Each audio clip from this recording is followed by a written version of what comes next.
Alright, finally.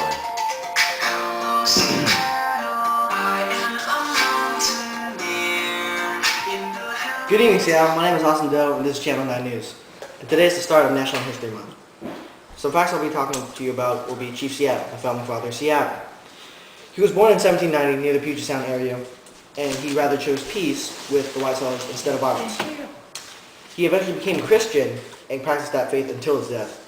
Everyone called him chief, but technically there wasn't any chiefs around that time or area. He was a good leader for his leadership skills, fish catching skills, and a leader during times of crisis. He was smart, and when the white settlers came, he already knew what they wanted. When he was young, people knew him for his darlingness, courage, and a good leader when they needed one.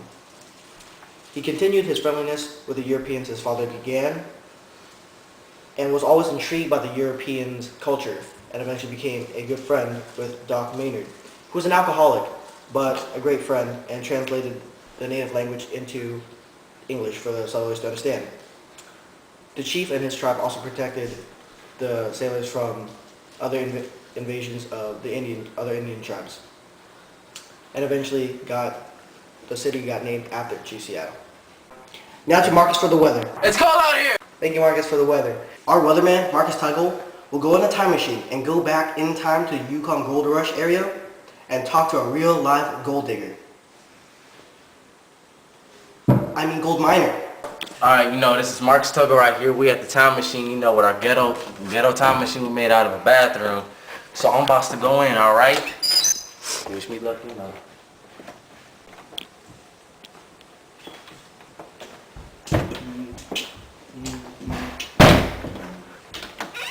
So, alright, now we're going to the side of the Yukon gold mine out of our ghetto time machine. So, if you're going to follow me, we're going to go out the front door. Now to Aaron for Monopoly, the Sherman Trust Act, and Trust.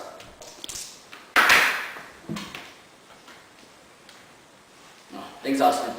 Monopoly, like the game, is where one company tries to buy out other companies. If they own enough, they could potentially own the country. This is kind of what Microsoft was doing, and they tried to shut it down because they were too powerful. But since Microsoft had no effect on other businesses, so the case was closed. The case was called the case of trial and error. And then the Anti-Sherman Trust Act was put into 1890.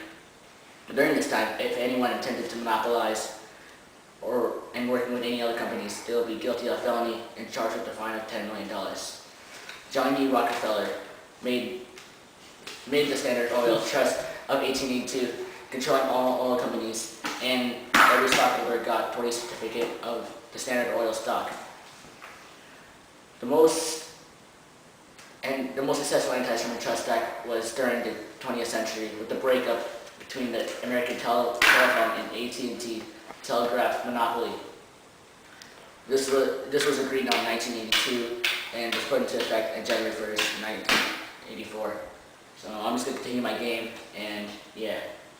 Oh, I forgot one thing. The trust was an arrangement by several companies, shared trustees with stockholders. Trust could use many techniques to eliminate competition by buying them out, temporarily undercutting their prices by forcing their customers to sign a long-term contract. And I'm going to return my name now, so. Thank you, Aaron, and that'll be all for today. Good night, Seattle.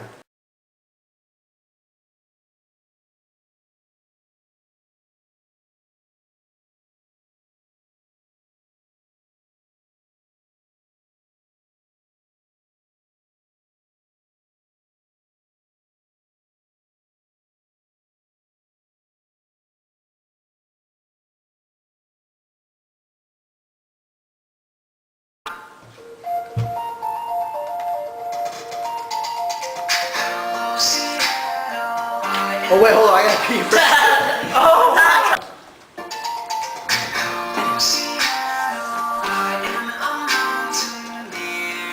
Good evening, Seattle. My name is Austin Doe, and this is Channel 9 News. And today is the start of National History Month. So facts about Chief Seattle is that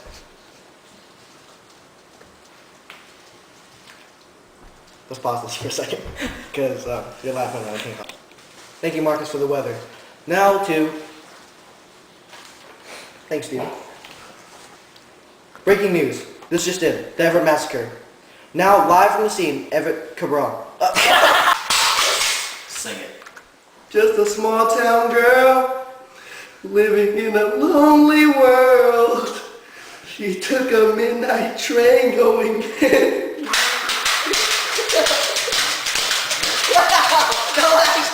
Who actually shot him? Aaron! That was Aaron. He actually shot you. Hey, did you actually record that?